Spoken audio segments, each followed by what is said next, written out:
السلام عليكم ورحمة الله وبركاته. اللهم صل وسلم على سيدنا محمد عليه أفضل الصلاة والسلام.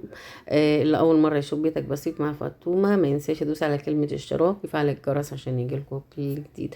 هتعملي ايه النهاردة؟ زي ما انتم شايفين كده المطبخ يضرب يقلب، طبعا بعد ما هبة نضفت وجابت أم ملك نضفت معاها. فطبعا اتصلت بينا شركة الغاز هيجوا يشغلوا الغاز في قلب الشقة. طبعا ازاي هيشغلوا الغاز في قلب الشقة؟ الشقة أصلا كان فيها غاز بس للبوتاجاز، بس ما كانش فيه للسخان او في الحمام. فطبعا انا لما طلبت من المحامية انها تتواصل بقى مع الشركة وتشوف لي الموضوع ده ايه، ففعلا جم فتحوا لي الغاز بتاع البوتاجاز، وانا طلبت ان انا اركب غاز في الحمام زي ما انتوا شايفينه كده. طبعا كل التكسير ده عشان يركبوا الماسورة اللي انتوا شايفينها ديت. طبعا من الساعة 6 الصبح فضينا الدولاب وكل المواعين وكل الحاجة في الصالة زي ما انتوا شايفينها كده، رصينها بالمنظر ده كده على الترابيزة، والقطة المقطقطة بتاعتي قاعدة متربعة تمام. زي ما انتوا شايفين كده هنبدأ بقى نخش ايه على المطبخ. رب والله انا تعبانة جدا، وهبة قالت لي يا ماما ما تعمليش حاجة، انا هبعت لك ام بلك تساعدك وتخلص لك. صراحة انا مش عايزة اعتمد على حد، ومش عايزة في نفس الوقت جسمي يرتاح اكتر ويتعب اكتر فيلاقي نفسي مش قادرة ان انا اقوم. انا صعب عليا جدا ان حد يقضي لي حاجة، صعب عليا جدا ان انا ما اقدرش ان انا اعمل حاجة يعني. فطبعا اكيد اللي جرب المواضيع دوت حاسس وعارف بالكلام اللي انا بقوله. اللي اتعود يقوم من الساعة 6 الصبح ولا 5 الصبح، انا كنت بقوم 5 الصبح اغسل سجاد واسيق بيتي واطبخ والبس واروح شغلي. الناس القدام اللي متابعاني كانت عارفين الكلام دوت. كنت اروح شغلي، انا كنت بعمل الشغل ده بالخرطوم اقسم بالله العظيم، وميه وصابون والدنيا كده سبحان الله يعني. كل وقت وليه اذان. فدلوقتي سبحان الله انا مش بنقدر نعمل حاجه بسبب الغضروف اما بيعل عليا وكده. طبعا زي ما انتم شايفين انا مسحت الحيطه او السيراميك بحته قماشه مبلوله بالمساحه، ورحت مسحه الجزء اللي فوق. دي الماسوره الجديده اللي هي ركبت، اللي هي دخلت على الحمام. هبدا الم بقى الطوب والكسر وكل الحاجات دي كلها زي ما انتم شايفينها كده، اسلك الحوض. وابدا ايه اصبن الحنفيه وكوب ميه كده فوق الرخامة علشان لو في تراب ولا اي حاجة، وهبدأ كده ان انا المها. تمام. فالحمد لله رب العالمين. فلازم الواحد يتحرك ولازم يروح ولازم يجي علشان القعدة كتير او الرقدة ربنا ما يكتبها على حد يا رب، ويشفي كل مريض بعزتك وجلال وجهك الكريم. انا من الناس اللي ما بحبش الرقدة، ما بحبش القعدة، ما بحبش اعتمد على حد، بحب دايما طول عمري اعتمد على دراعي. فادعوا لي ان ربنا يعيني ويقويني وافضل كده لاخر لحظة في عمري ان انا اكون واقفة على رجلي، ما اكونش تقيلة على حد. امين يا رب. وكل اللي في زي كده ربنا يكرمه ويوفقه ويشفي ويشفي كل مريض. هشرب بقى كده بالكوبايه زي ما انتم شايفين عشان انزل التراب. وهبدا كده بحته القماشه اروح منزله كل اللي موجود في الجزئيه اللي في الجنب ده، علشان خاطر الحاجات اللي هصبنها احطها على الجنب التاني. طبعا الدولاب زي ما انتم شايفينه كده ورا مني، طبعا مستنيه برضو امسحه وانضفه علشان خاطر محمد يعلقه هو ومحمود. لكن محمود للاسف طبعا عشان تعب معايا الصبح فضينا كل الحاجات ديت وقعدوا يحولوا، وهو اللي نزل الدولاب محمود هو ومحمد. تمام. فطبعا سيبته محمود ينام شويه عشان وراه درس وكده والمعهد. فربنا يكرمه ويوفقه يا رب ويوفق ولادكم وينجحهم. دي حاجات بسيطة قوي، دي كان اللي نزل عليها تراب، لكن طبعا كل الحاجات كلها كانت موجودة بره. طبعا انتم مش مستغربين لون بني وتحت اللي هو دوت ده استيكر، ده مش سيراميك اللي انا ملزقاه تحت ده، عشان خاطر لو في متابعين جداد اكيد هيلفت نظرهم يقولوا اشمعنى ده بني وده ابيض. اللي تحت ده استيكر كنت جايباه من ماي واي. طبعا زي ما انتوا عارفين حودة بيخش يغلس كده ومش عارف ان انا بسجل، فداخل يغلس عليا. تمام. فالاستيكر ده جايباه من امازون، من موقع كده بتكتبي ان انت عايزه استيكر رخامي ضد الميه، فبيطلع لك اختاري اللي انت عايزاه بيجي لك المندوب لغايه البيت. طبعا الجزئيه دي كانت ورا الدولاب فمش فارقه معايا، فمش سايباها يعني ان انا ما عملتهاش وكده. طبعا دول حبة المواعين اللي انا عاملاها. طبعا المفروض ان انا كنت عايزة المع كل المواعين اللي بره بسلك بقى والمع كده واعيش حياتي، بس انها على قد ما هقدر هنعمل. تابعوا معايا الفيديو، ولو لسه ما عملتوش لايك اعملوا لايك. طبعا انت كنت قلت لكم قبل كده ان في مفاجأة انا محضرها لكم، بس انا اخرت عليكم بسبب تعبي وكده. فالحمد لله. غير كمان جه موضوع ودني ديت تعبتني جدا، ودخلت بقى في دكاترة والكلام ده كله. فالحمد لله قدر الله وما شاء فعل. هنصبن بقى الجزئية اللي هنا دي كمان علشان ننضف الجزء ده. طبعا كان عايز كرور، للأسف بقى ايه طبعا مفيش كرور. فانا هقول لكم هنعمل ايه كده ايه في الاخر في الرخامة ديت. هي صراحة كده مش عجباني، يعني انا كده بكب مية وصبنتها بس انا مش عجباني. افتكرت كده ان انا عندي شوية مية نور كده ايه شايلاهم ايه على جنب، فهجيبهم وهعملها واوريكم. كتير منكم كان بيقول لي بتستخدميها ازاي مية النار ديت. هروح اجيبها هجيلكوا كده قوام قوام. بحب افضيها مثلا لو في صدى او في بقع عنيده ما بتطلعش، فبستخدم اللي هي ميه النار اهي. الازاز زي ما انتم شايفينها انا خافيه تحت الارض اصلا عشان تبقى بعيده عن الاولاد. بصوا لما بتكبوها بالطريقه دي بتفور، بس رجاء ان انتوا كنتوا لابسين كمامه على وشكم او اي حاجه، ان هي بتخرج ريحه جامده جدا، فعشان ما يبقاش غلط عليكم. طبعا انا بغسلها بالسلكه اللي هي السيليستين دي او الليفه ديت، بعيد عن ايديا يعني عشان ما تفتكروش ان انا حاطه ايدي فيها. تمام. بصوا الرخامه اتاكلت ونطفت ازاي، فانا حابه تبقى شكلها كده ايه نضيف. هبدا بقى ايه كده ادام كبيتي عليها الميه على طول فبتدفي، يعني ميه النار بتدفي. مش بيبقى ليها يعني فوران والكلام من ده ادام جه عليها ميه. خلاص احنا لمعنا الرخامه واللي حوالين منها ولمعناها وتمام. هننشف بقى ايه على قد ما نقدر بالشكل ده كده عشان نيجي بقى ايه نمسح الدولاب. يلا بينا نمسح بقى الدولاب بتاعنا دوت ونشوف بقى محمد هيعمل ايه. ربنا يعينه ان محمود نايم ومش عارفين.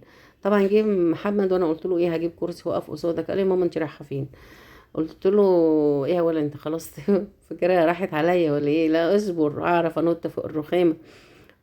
هو خايف عليا وكان عارف ان انا كان رجلي وجعاني، ان انا رحت سافرت البلد صد رد يوم. كان حصل ان كان في حالة وفاة في البلد، رحت عزيت. كمان كان خالي تعبان جدا في العناية والحمد لله طلع. فبالله عليكم ادعوا له بالشفاء وربنا يشفي ويشفي كل مريض يا رب. انا بحب خالي جدا. راحت امي بشم فيه ريحة امي بصراحة، بحبه جدا جدا. فبقيت ماشيه زعلانه ومتضايقه جدا عشانه، فبدعي لك يا خالي يا رب يشفيك ويشفي كل مريض. تمام. فموضوع السفر ان انا اسافر 6 ساعات رايح و6 ساعات جاي صد رد فتعبني جدا وتعب لي رجلي، ما بقتش قادره امشي على رجلي وركبتي بقت تعباني وما زلت تعبان. بس عشان ما بينش طبعا محمد ابني واضغط عليه في شغل الحاجات دي، فغمرت ونطيت طلعت فوق الرخامه عشان اركب معاه الدولاب زي ما انتم شايفين كده. طبعا انتم مستغربين ان الدولاب من فوق مفتوح، ان الدولاب ده بيتركب في الجزئيه اللي من تحت وبيتحط فيه من رخام. طبعا انا استعملت الدولاب علقته بالطريقه دي فوق الرخامه. وشلت طبعا الرخامه وسبته كده بغطيه بحته ابلكاشه عشان انا في دماغي حاجات كتير اوي ان شاء الله ربنا يكرمني وهنعملها مع بعضينا باذن الله. هنا طبعا كان في المسامير بركبها زي ما انتم شايفين بالطريقه ديت عشان يثبت الدولاب كويس جدا. عشان لما نبدأ نحط الحاجات بتاعتنا زي ما انتم شايفين اديته الكرتونة دي يغطي الدولاب من فوق عشان خاطر مفتوح، يعني مش هينفع احط الرخامة فوق منه ان الرخامة تقيلة جدا. فانا سايباها مؤقتا كده. طبعا في تعديلات في الشقه ان شاء الله. ادعوا لي ربنا يقويني يكرمني يوسع رزقي، هتلاقوا حاجات كتير قوي هتتعمل باذن الله زي ما كنا مع بعض في الشقه اللي كانت تحت بنيتها طوبه طوبه وعملت فيها كل حاجه كان بمجهودي وبتعبي في قلب الشقه. فان شاء الله ربنا هيعوض صبري خير وتعبي وهتشوفوا حاجات كتيره باذن الله. عشمي في وجه الله كبير جدا جدا. تمام. بس ان هو يديني الصحة. رتبنا الدولاب مسحنا اللي حوالين مننا كده ونضفنا الدنيا فله. هنركب بقى ايه هنركب ايه يا فطومة؟ بس يا بتاع غزل البنات انت كمان. هو تمسح بقى الرفوف بتاعتنا ديت. محمد يحول لنا بقى ايه الحلل والاطباق والكوبايات وكل الكركبه اللي كانت في الصاله هيبدا ان هو يحولها لي. تمام عشان نرص الرصه بتاعتنا ديت. كل ده وانا ما قلتلكوش المفاجاه التانية ايه. ان شاء الله بامرك يا رب هنبدا مشروع انا وام ملك. المشروع ده يوصل ان شاء الله داخل مصر وخارج مصر. منتجات مصرية جميلة من أرض بلدنا الحلوة. إن شاء الله تعجبكم. مستنية دعمكم ووقفتكم جنبي وجنب أم ملك وجنب هبة، وأنا محتاجة دعمكم بجد في المشروع دوت، علشان خاطر أنا طبعا أغلبيتكم عارف إن أنا كنت تعبت جدا من الشغل بتاعي وصراحة تعب لي والغضروف وكده. حابة اعمل مشروع ان انا ابقى قاعدة في بيتي واعمل المشروع ده وارتاح من اللي انا بشوفه بجد في وكده. فالحمد لله بوقفتكم جنب مني، ربنا هيكرمني بإذن الله. امتى بقى المشروع ده؟ احنا بنستعد له، وان شاء الله هنعمل اعلان عليه وحبايبنا برضو يعملوا اعلان عليه، وننزل لكم بالمنتج بعد ما يجهز بإذن الله. طبعا هيبقى فيه داخل مصر، وفي كمان خارج مصر، يعني في الخليج برضو توزيع برضو هناك. يا ترى ايه هو الموضوع يا فطومة؟ فشوقتينا ليه. اشوقكم علشان لما انزل لكم بالاعلان ام ملك وهبه عن المنتج تتصلوا بسرعه وتطلبوه، وهيجي لكم لغايه البيت. تمام. طبعا اللي بيحب فطومه وعايز فطومه ترتاح في البيت وما تنزلش شغل المدرسه تاني، تدعموا المشروع دوت، تقفوا جنبي بجد زي ما وقفتوا جنبي كتير. كل بناتي يقفوا جنبي ويدعموني، وتشتروا المنتج. تمام. طبعا دي الاطباق اللي كانت موجوده بره في الكرونه، القطه كانت قاعده عليها، فانا قلت ايه اصبنها واعيد عليها ايه التصبين وكده. وطبعا ورا البوتاجاز فوق البوتاجاز ولسه البوتاجاز عايز يتعمل برضو فيه تراب وفي كسر في الارض وبرضو في الحمام. فلو لسه ما عملتيش لايك اعملي لايك، وما تفكريش قوي في المشروع ايه علشان هيبقى مفاجاه. تمام. فربنا يكرم الجميع يا رب، ويجعله مصدر الرزق لكل اللي حوالين مننا بإذن الله، بعزتك وجلال وجهك الكريم. تمام. خلص بقى كده بقى عشان نوفر المية زي ما انتوا شايفين اهو. وغيرت الماسورة، نسيت اقول لكم، مش انا غيرت الماسورة، طلعت الماسورة مصدية ومتراكمة عليها الصدى لدرجة ان هي كانت سادة، المية كانت مغلباني. غير كده كمان غرمت موتور، ان الموتور بتاعي كمان باظ، فاشتريت موتور جديد. فالحمد لله رب العالمين. زي ما انتوا شايفين كده انا عامله الميه سرسوم. انا لو لاحظتوا كده وانا بفتحها هتلاقوا الميه بسم الله ما شاء الله اشتغلت. كانت بتهقرني في الغسيل والتوضيب والحاجات دي كده، وكنت بتذل ان انا مش بلاقي ميه. صراحه كان نفسيتي بتتعب. انا من الناس اللي بحب ان كل حاجه تكون سريعه، يعني حتى الشخصيات اللي بتعامل معاها بحب كده ان تكون سريعه المفعول. ما بحبش الشخص اللي يبقى هادي كده وبعدين يعني. فبحب دايما يلا يعني يلا. فاحب السكينه اللي بشتغل بيها تكون حاميه، ما بحبهاش تكون بارده، ان انا اقعد اشتغل بقى ايه تغلبني وتزهقني والكلام من ده. ما اعرفش في ناس كده ولا انا بس، يعني اللي طبيعتي بحب كده. على فكرة أمي الله يرحمها كانت كده لما كانت تعوز حاجة، يعني دلوقتي يعني دلوقتي يا ست الكل بعدين، لا دلوقتي يعني دلوقتي، طب بكرة نعملها لك كده يعني. فأنا واخدة تقريبا الصفة دي اللي كنت بتجن منها وأنا صغيرة، إن تعمل الحاجة دلوقتي يعني دلوقتي. أتاريني أخدت الصفة دي منها لما بدأت إن أنا إيه كده يعني. طبعا البوتاجاز اصلا كان هبه كانت منضفاه، فانا بمسح الحامل بس مكان التراب اللي نزل من الشنيور، ومسحت البوتاجاز برضو مكان التراب اللي نزل من الشنيور. تمام. الحته دي كمان كده يعني. طبعا التربو بهدل كده، بس والله القعده دي اكبر غلط عليا. اقسم بالله العظيم الدكتور منعني ان انا اقعد القعده ديت. تمام. بس مضطره ان انا التربو مليان تراب تحت، هضطر ان انا ايه امسحه كده بالمره بحته الفوطه اللي معايا كده، ولما دخلت الفرن والزراير. طبعا ايدك في اول باول كده بتبقى الدنيا نظيفه وجميله. تمام. طبعا في حاجات نظافة انا ما جبتهاش، يعني اللي هو زي مثلا مزيل للدهون. كرور طبعا بطلت اجيب كرولوكس طبعا بصراحة، ما اكدبش عليك، وانا عاملة يعني اضراب انا كمان على كل المنتجات اللي هي كده. فبجيب كرور سايب. تمام. في حاجات بديل قوي بنجيبها ونشغلين بيها تمام التمام.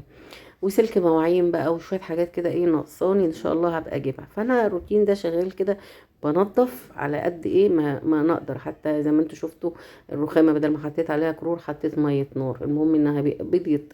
بصوا البوهيه اللي بيضوا بيها المواسير بتاعه الغاز الشركه، خدوا الفوطه مسحوا بيها البوهيه. مش هرميها برضو، هغسلها وشغاله تنفع لاي حاجه تانية، مش شرط يعني.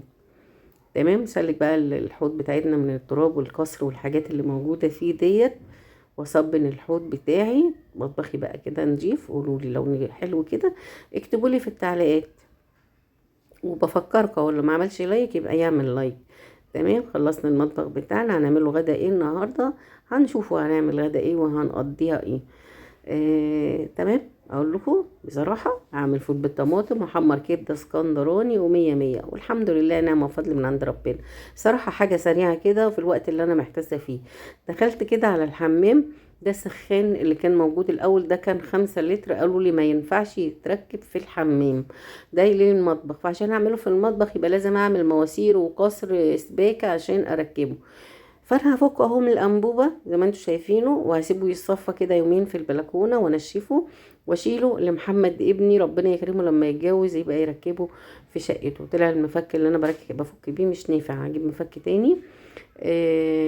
وده منظم بتشغليه على السخان بدل ما تجيبي حجاره ويكلفك كل شويه حجاره حجاره، فالمنظم ده بتجيبيه وتركبيه بدل الحجاره ويشتغل بالكهرباء.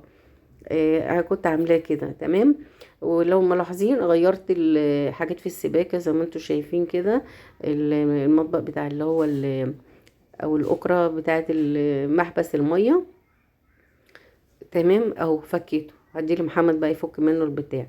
بصوا، كنت ناوي اعمل لكم فيديو كامل بقيه الفيديو وروق الصاله بدل بقى اللي انا فيه، لكن والله النور راح وانا لسه هقول يا هادي وارتب الصاله.